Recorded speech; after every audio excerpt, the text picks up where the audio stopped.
Olá, que a paz seja convosco. 25 de dezembro de 2021. Hoje vamos ler o Evangelho de João, capítulo 8, dos versículos 28 a 32. Então disse Jesus: Quando vocês levantarem o Filho do Homem, saberão que eu sou e que nada faço de mim mesmo, mas falo exatamente o que o Pai me ensinou. Aquele que me enviou está comigo. Ele não me deixou sozinho, pois sempre faço o que lhe agrada. Tendo dito essas coisas, muitos creram nele.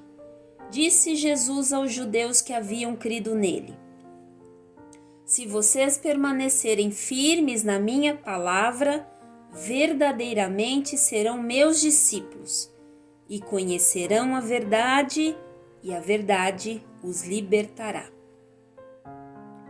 O tema de hoje é o caminho, a verdade e a vida.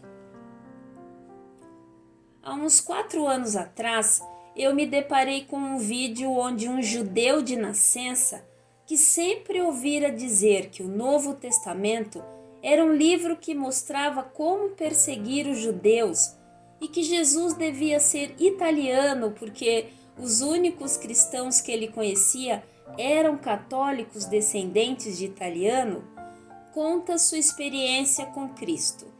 E eu gostaria de compartilhar com vocês o que este judeu disse. Abre aspas.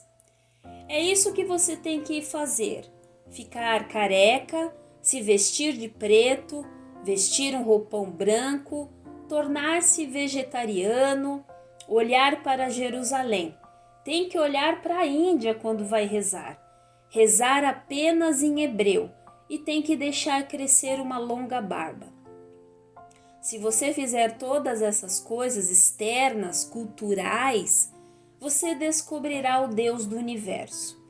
Eu pensei, isso é loucura, cara. Pensar que alguém pode forçar sua própria cultura em Deus e que Deus vai se impressionar com o que você veste, para que direção você olha quando reza, o que você come, todo esse tipo de coisas.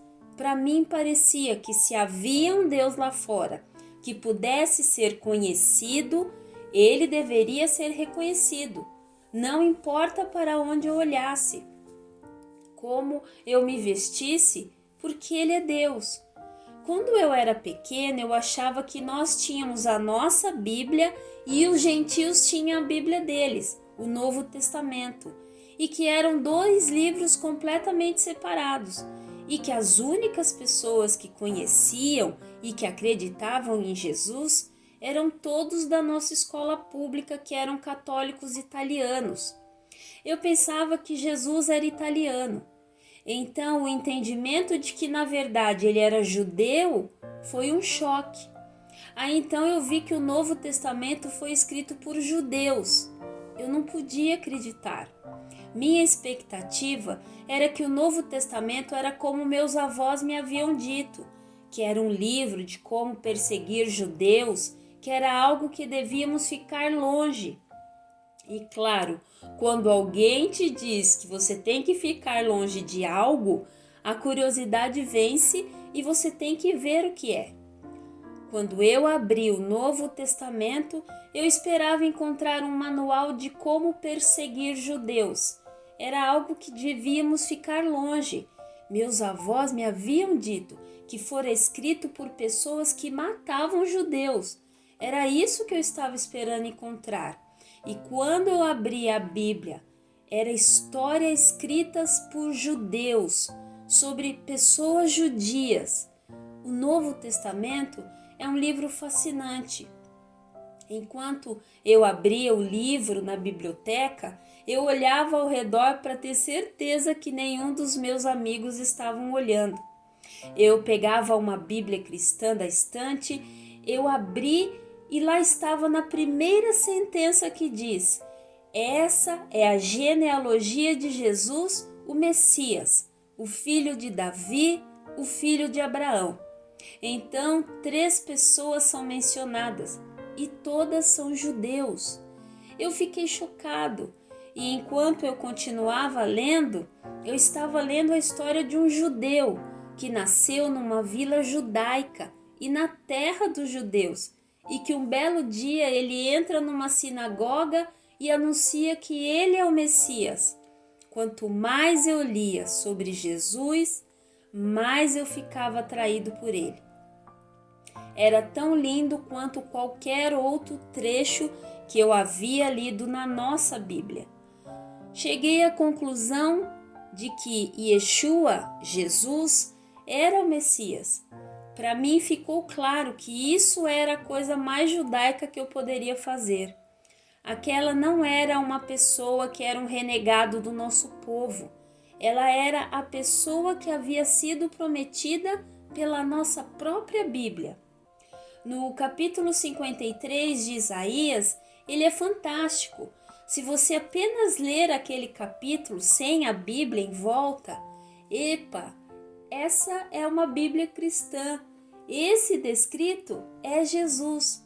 No entanto, quando você percebe que está no meio da nossa Bíblia, a Bíblia judaica, tudo muda. Quando passei a ter fé, eu não ousava contar ao meu pai, porque era um tempo nos anos 70, quando haviam vários gurus e seitas, e ele estava preocupado que eu me envolvesse com uma dessas seitas malucas, secretas, e que eu fosse partir para algum lugar. Então eu esperei por meses. Então, quando finalmente eu contei a ele, ele ficou cético. Por conta própria, ele começou a ler sobre Jesus também. Mais ou menos 1 ano e meio depois, eu falei para ele que a pessoa que escreveu um dos livros que ele estava lendo, esse cara ia dar uma palestra na cidade de Nova York. E meu pai concordou em ir comigo para ouvir aquela pessoa. E um dos momentos mais maravilhosos da minha vida foi quando o palestrante falou: aqueles que são judeus e acreditam em Jesus, levante a mão. Eu levantei a mão, meu pai também levantou a mão. Aí eu olhei para ele e disse: pai, ele não disse para todos os judeus levantarem a mão. Ele disse: aqueles judeus que acreditam em Jesus, levantem a mão. Aí meu pai olhou para mim e disse: eu ouvi bem o que ele disse. A decisão de acreditar que Jesus era o Messias não era algo momentâneo, não era uma mania passageira, e eu podia ver mudanças em mim mesmo que eu sabia que não partiam de mim. Era como se eu estivesse descoberto uma verdade para o nosso povo judeu que era muito poderosa. Fecha aspas. Para esse judeu, o mais incrível foi ler o capítulo 53 do Antigo Testamento em Isaías, que é um profeta judeu e que consta na Bíblia deles, onde mostra a descrição exata do Messias, como Cordeiro de Deus, e que lá estavam as características de nenhum outro, mas o verdadeiro e único Jesus, o Messias. Jesus é nosso Messias, Salvador de todos aqueles que nele creem. Obrigada, Senhor, por morrer por nossa salvação.